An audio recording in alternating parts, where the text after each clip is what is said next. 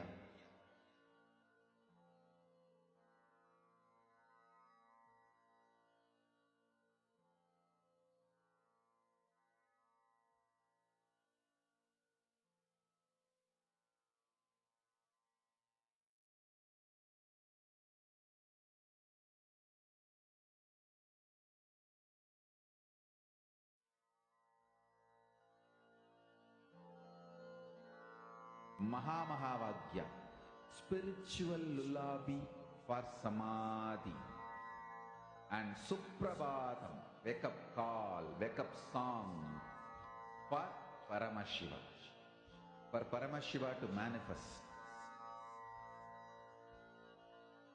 With this one spiritual powerful cognition, chant this Mahamahāvagya. Om Nithyananda Paramashivoham. Om Nithyananda Paramashivoham. Om Nithyananda Paramashivoham. Om Nithyananda Paramashivoham. Om Nithyananda Paramashivoham. Om Nithyananda Paramashivoham. Om Nithyananda Paramashivoham. Om Nithyananda